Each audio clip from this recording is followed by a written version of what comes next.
Welcome to a new edition of the Neon Jazz interview series with Malibu, California-based jazz pianist, composer, and producer Lisa Hilton. We caught up with her on April 30th, 2020, during the coronavirus lockdown, and we talked about how she has been doing during this very surreal time on the planet. She is full of West Coast cool energy, and her recordings have a subtle historical reference from a wide variety of genres and eras, sounding distinctly 21st century and uniquely her own style. She talked about her career and the hopeful future. Enjoy. Joe Domino with Neon Jazz. Yay! How are you? Hey, I'm good. What's going on? I'm having a really good time at the piano today. What's going on for you? Oh, not too much. Where exactly are you located?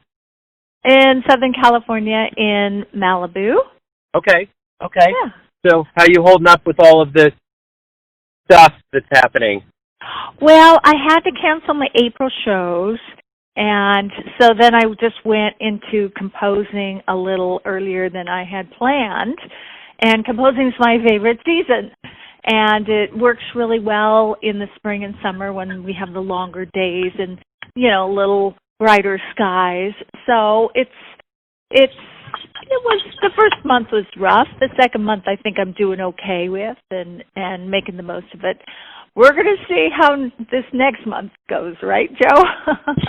Yeah, that's kind of the truth. Yeah, we're just kind of here in Kansas City. It seems to me as though we're flattening the curve.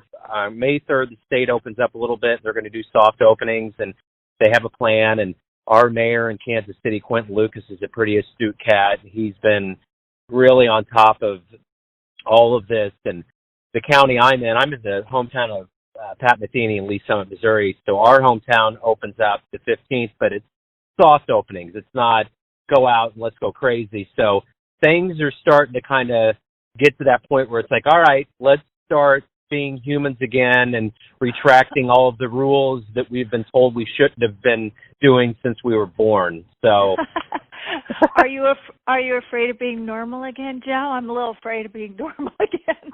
You know what? I'm a daredevil, so I'm not. I'm the guy. I was watching with my wife and stepdaughter last night a show where a couple firefighters had to jump from one building to another, and they just looked horrified. And I'm like, "What are you guys talking about? Let's go." That's the kind of person I am. So, but I also am a realist in the fact that the older I get, I've been around enough to know that there's really no normal, and change is just a part of everything that goes into it. And you just have to embrace it. Like, for instance, they released the way baseball might look, and they're like 7-inning games, doubleheader, taking every team and putting them in 3 divisions, both American, National. I'm like, that's kind of cool. They really wanted to kind of, they really kind of wanted to do some things that were different in baseball. Maybe it takes a pandemic to do it. I mean, this could reverberate in some ways that we never thought were possible. And what really is normal? Normal is what we all got used to, So I hope, in fact, I've been saying to myself, I refuse to go back to some of the same ways. And I think I'm an artist. I don't work in an office every day, but those people that are commuting Monday through Friday, that's crazy. They should not be doing that.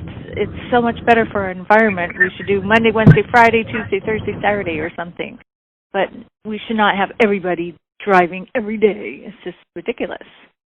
So anyhow, I hope that we have some good permanent changes too. And it's weird. They came about by a pandemic. What was so unusual in January, I was writing, about the new year, and I wrote in my journal that I really thought something surprising was going to happen this year.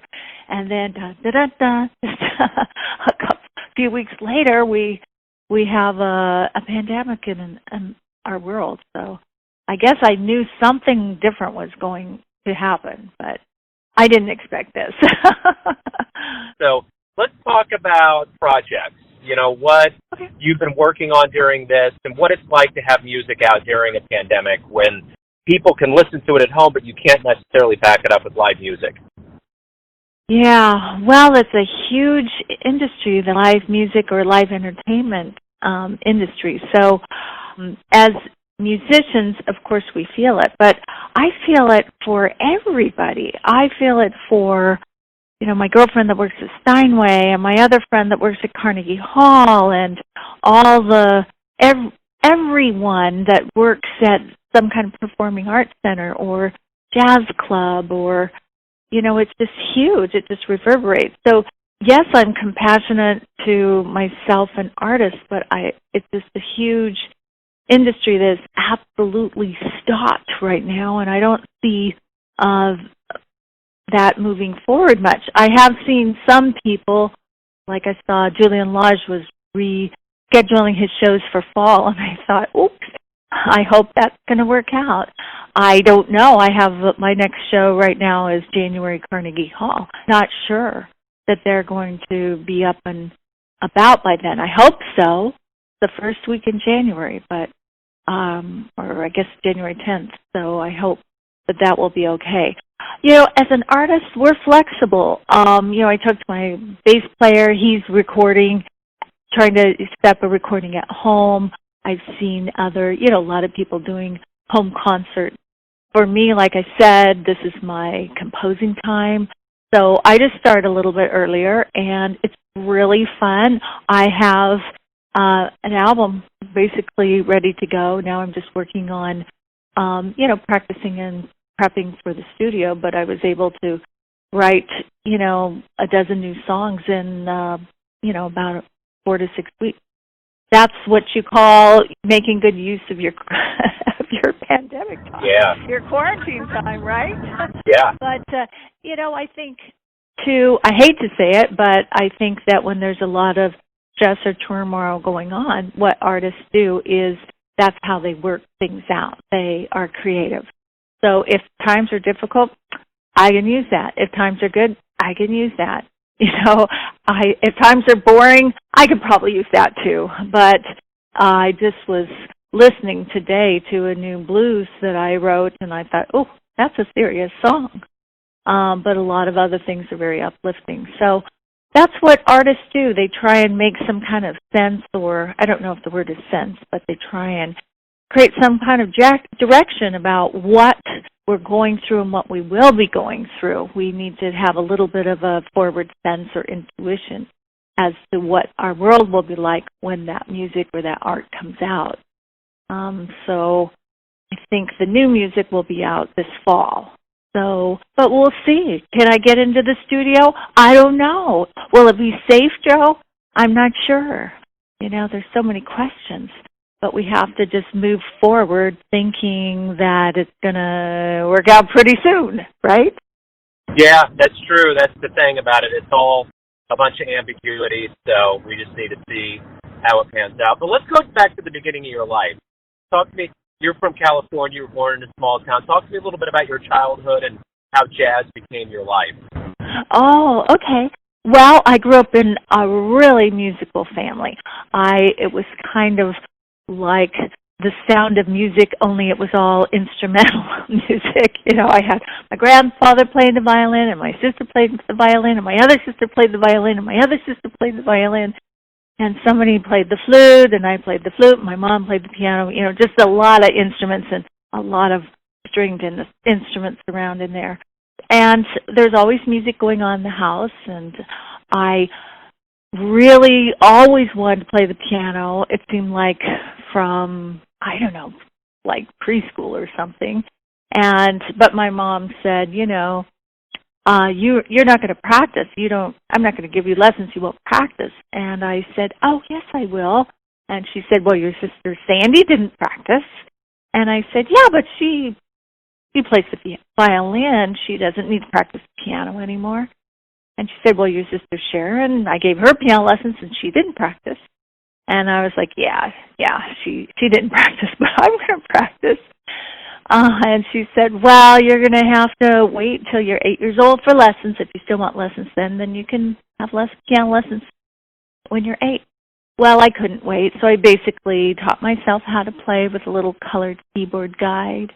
And then, of course, I got bored with the little colored dots, so I started writing some of my own simple tunes then. So I was always enraptured with music, always in love with the piano. It doesn't really matter what time you start lessons, because if you want to learn, you're going to learn. And when you do get your lessons, you'll learn pretty fast because you've been waiting so long. And then I didn't really know anything about jazz or blues other than what we listen to in the house, which is a wide variety. But that's a good basic for anybody that would go into composing. But then I fell in love with B.B. King live at Cook County Jail. I was young. I didn't even know where Cook County was. I don't think it dawned on me why he was playing at the jail, that he was, uplifting the spirits of everyone in prison there, which is one of the coolest things, actually, if you've ever heard, that we've ever heard, and probably new at that time for someone to do that. I listened to that over and over again, and that just kind of started to move my piano and my composing and playing in a new direction.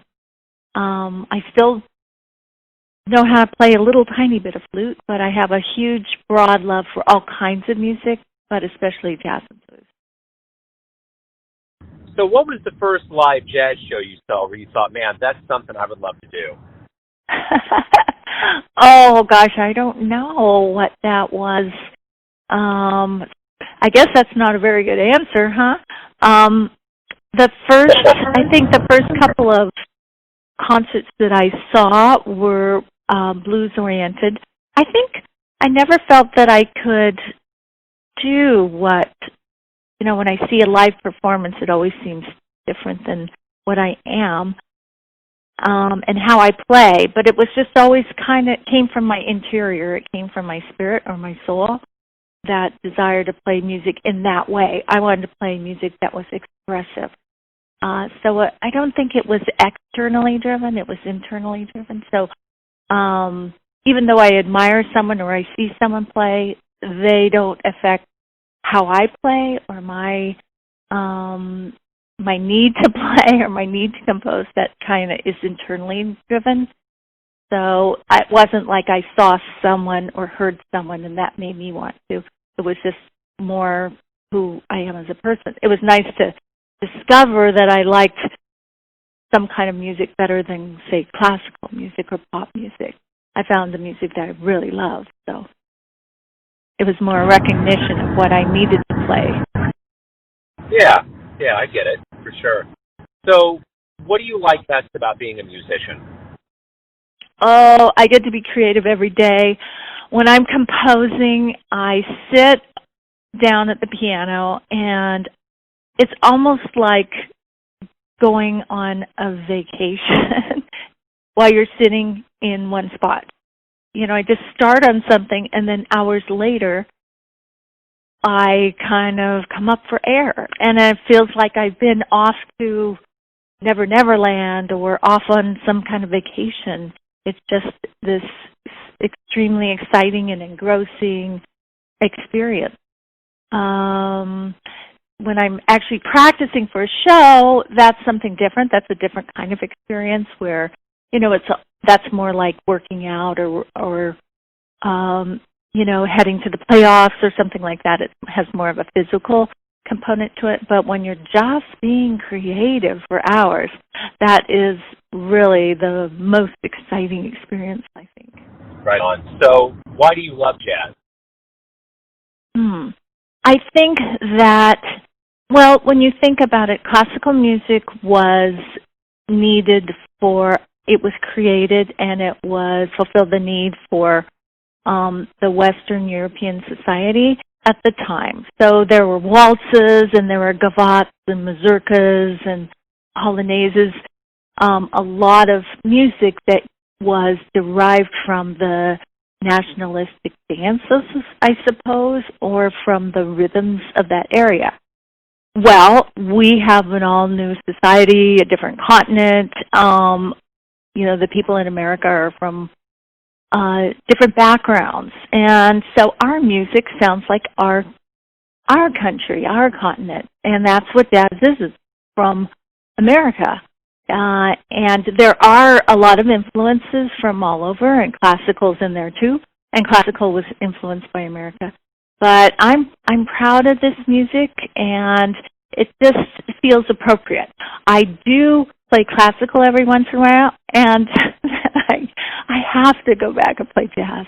I really can't play classical more than about 45 minutes. I do enjoy it, but jazz is just, that's who we are. This is the music from here. This is what we should be playing. I think I think soon we won't call it specifically jazz. We won't call it, we'll call it 21st century music, because I think music is blending. We don't have specific genres so much anymore. And I think that, jazz as we know it is more from, mid-century, last century. But as we move forward, I think there's so much of a blending. Now we have the internet. We can listen to music from any century, from any country at any minute. So the music that we're listening to in this century will sound different than the music from last century. So I think that jazz and classical and perhaps New Age and these different related instrumental music will just be known as 21st century music. So if you have a dream tonight and you run into your younger self around the time you were just starting out, and you could give your younger self advice, what would it be? My younger self would have no idea that I would have gone to New York, and I'm from a small town. I went to New York and I recorded with the greatest players in the world, and I have a real piano, and my younger small town self would absolutely not believe all the cool things that I grew up to get to do. That's for sure. I guess I would have told myself that anybody can compose. I don't think I realized that for a long time. I thought music was just already composed. But then I realized that I could compose myself. I didn't have to be Mozart. Of course I couldn't, but I think that would be the biggest kind of advice I would give myself. But I really think I've lived a remarkable life. I didn't even step on an airplane, I think, until I was 20. So to be able to, tour and play at Carnegie Hall and do all the things a jazz musician can do these days is pretty remarkable. So I would say just you wait. Right on. The one thing that you mentioned is playing with some amazing players over the years. During this time of an absence of live music and being reflective, what are some memories with some legends and luminaries that you had that really kind of make you feel good during this time? Oh, well, I'm thinking of everyone. I have to say, Joe, is that so many of the people that I work with live in the New York and New Jersey area. And so, of course, I'm thinking of all my friends, my bandmates and their families, thinking about them so much right now, and contacting them and just really caring so much about everyone in the New York and New Jersey area, the studios, all the people that work in the industry. There's just, a feeling of course, sadness and compassion and empathy that is going on. I have always said that I always wanted to work with the best people who are also nice. And so when you look at all the people I work with, that they're not only brilliant players, but that they have great personalities too. First person that always comes to mind is Christian McBride. He will keep you laughing all day long in the studio. I've only worked with him on one recording, but he has just this really warm, likable personality. I love working with J.D. Allen, who's from out of Detroit, on tenor saxophone. When you work with people for about 10 years, they become like family. But so many great memories and great performances when you're in the studio or on the stage. You really don't know what will come out. It's always a surprise. And so when you're playing with the best players, there's been some amazing, amazing times in the studio as well as the stage. But recording last album, Chalkboard Destiny, it was just, front row seats to the most remarkable performances. I just felt really most lucky on that recording session. That was I think we were in the studio the end of July or the first part of August, I think. And that was just terrific. J.D. Allen was amazing, solos going on, and Rudy Royston was just top-notch on drums, and Luquez had all his cool rhythms on bass. So that was my very favorite recording sessions ever. So, we're going to get to the end of this, and we're going to get back to live music. So my question is, what realizations do you hope that both musician and audience member gets from this absence of live music when we do come back? Well, I think there'll be a realization that nothing affects us like live music. We can come close to it with recorded music, but it's just not the same thing. And there's this a depth and a connection that happens with live music. I think the world will just celebrate when we can have live music again in just like a very spontaneous way, I think. That confetti will come flying through the clouds or something, that there'll be this, relief and uplift that just, flutters around the universe. We can watch live music again. It will be such a feeling of uplift that freedom, maybe one of our last freedoms that we get back going through this crisis. And I think that there will just be a deep, deep sense of thankfulness when that does come back, even though it's going to be a little while, I think. So I feel so much for everybody that especially that works at, as I mentioned, the clubs and the performing arts venues all around, all the people that are there primarily because they love it. We all just love this music, and we're all hoping that things will come around pretty soon, and maybe in certain parts of the country it will come sooner. But I know January 10th, Carnegie Hall next year, I hope that we'll be there. So it might take a little while for New York, but we're looking forward to it. Wonderful. So everyone has a perception of you, your family, your friends, and your fans, that you're living your life. Who do you think you are? Well, who do I think I am? Well, my girlfriends call me Sunshine. I think I am I'm the jazz girl, I'm the piano girl. I'm really deeply passionate about composing, deeply passionate about the piano.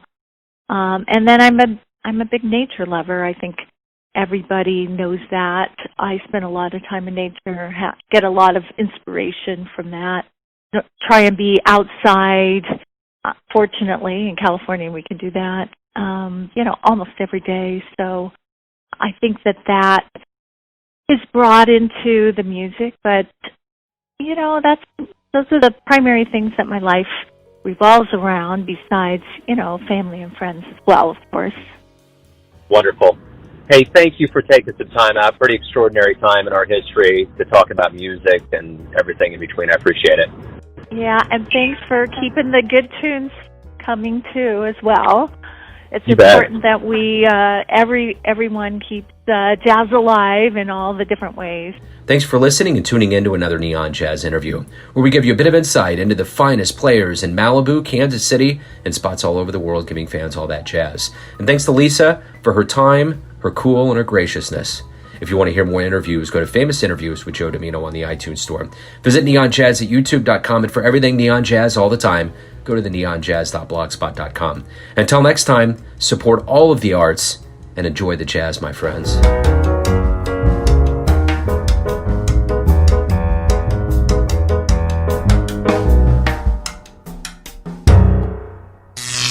Neon Jazz.